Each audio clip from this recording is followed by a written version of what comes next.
Welcome back to our walkthrough dashboard tutorials. In this particular tutorial, we are going to be talking about TablePress. We use TablePress when there is a lot of data in columns that wouldn't necessarily look right directly on the page. It would be easier to organize it within a table. So think like something like an Excel spreadsheet, how it has rows and columns and stuff like that. So that's essentially what this is. So I'm going to just show you a bunch of different things that you can do with TablePress. Um, First, to get to TablePress, you can just click on TablePress on the left, and this is the screen that's going to show you all of the tables. Before I jump into all of the tabs up here, I'm going to show you how to edit the already created tables. So we try to label these tables like wherever they show up on the site. So if they show up on the about page, if they show up on a contact page or wherever, that is usually what the table name is going to be. Okay. So to edit the table, you can either click on the title of the table or click on the link that says edit. Again, more than one way to do stuff in the dashboard.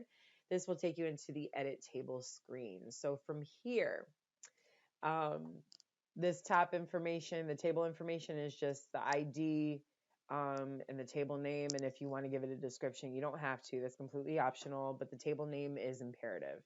Um, Down here, the table content. So each table is going to look different. You might not always see this blue row right here. This is just to indicate that the first row of the table is the table header. Sometimes we don't do that and it would look like that. Okay. So at any rate, these fields are like mini code editors, if you will. But you have this section down here for table manipulation, to where you can, insert links, insert an image, and things like that. So before we jump into that, pretty much you can just edit this text as normal. Okay. So whatever the data is for these columns, you can do that. If you need to add more rows or columns, these are obviously your rows. So you can add multiple rows like that. You can add multiple columns like this. And as you can see, your table grows. And as the table has grown, you can, continuously add on to your tables like so. If you need to remove any rows or any or columns, just put a check mark next to what you want to remove. So this is to remove a column. Just hit delete. This is to remove a row. Okay. All right. So for these areas, these are just, like regular text sections, but say you want to insert a link, you can just click on this insert link.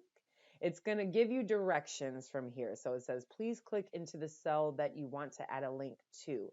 You can enter the link URL in text or choose an existing page or post. Okay. So we're going to hit okay on that. Going to click here, and this is going to bring up that field. So I can paste in a URL, especially if it is a third-party URL. And of course, we're going to want to make sure that it opens up in a new tab if that is the case. Also, give your link some text. So test link. We'll just do google.com. Want that as all right. So we'll just add that there. And as you can see, this creates the HTML for you, okay? And of course, if you know code, you can write that in here as well. Definitely keep that in mind, okay? So show you how to do another link. All right, so this is just to insert a regular page, okay? And as you can see, these lines, the diagonal lines in the corner allows you to make the fields larger if you have a lot of data in these columns or if it's just showing a bunch of code. All right. So another thing that you might be doing in your tables is you might be adding images. So to do that, click in the field you want to add it in. Click on insert image. It's going to let you know kind of that same thing. Please click into the cell that you want to add an image to. The media library will open where you can select or upload the desired image or enter the image URL. Click insert into the table button to insert the image. So we're going to hit OK. Click again. And as you can see, it brings us in here. So just going to select this, insert it into the table.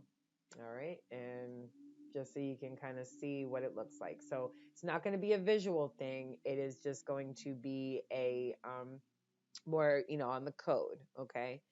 So that's pretty much it. So if you make changes in here, just make sure you hit save. And wherever this table is set up on your site, it will show up automatically for you. So you don't have to do anything else once you've updated the table. Okay.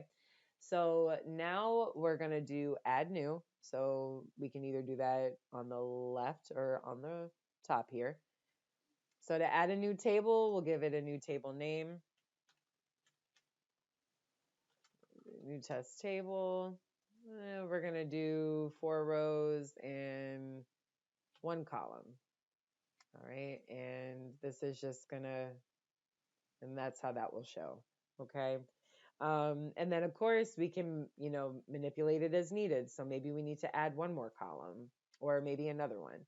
Maybe we need to add some more rows. Okay. Again, you have like a bunch of options, for inserting your data, of course. If you don't want the first row of the table to be a header, that's fine. You can just uncheck this. But something you are going to want to uncheck, if you are going to keep this as the that first row as the table header, you're going to want to uncheck all this stuff unless you want to have sorting and search filtering and stuff like that. It is a pretty cool tool, but like unless this table is extremely large, I don't think you would need to do all that. So just make sure if you're going to keep the first row of the table as the table header checked, make sure to uncheck this, as it's really not needed. So you can just go ahead and edit as needed.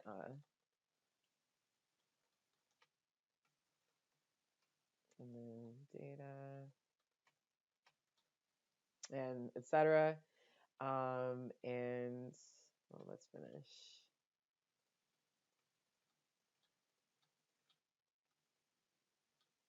All right, so we're going to go ahead and save this.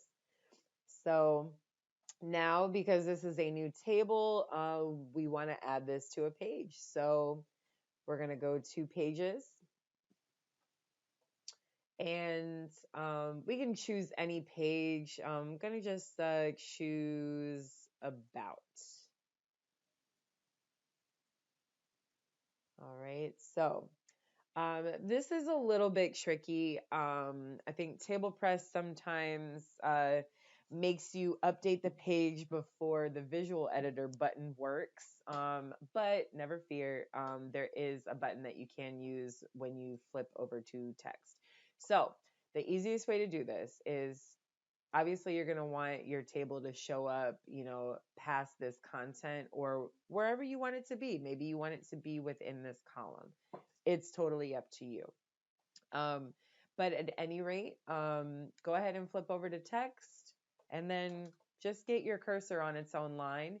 You can click on this table button right here, and this is going to bring up your list of tables. And then you can insert this short code, flip back over to visual, and hit update. And this will take your table live to the page that you want it on. Okay.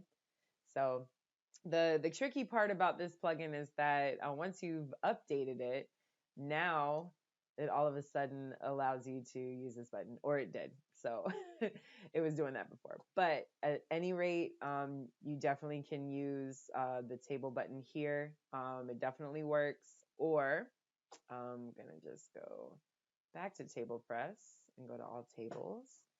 And you can show the short code and copy it from here.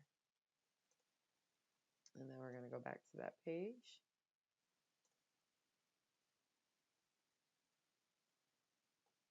And if you are going to copy and paste short code, you do want to make sure that you are pasting it in the text. So you can delete what is here, paste in your new one, hit update, and you're all set. Okay. And that concludes how to use TablePress. If you have any questions, please reach out to our updates team. Thank you.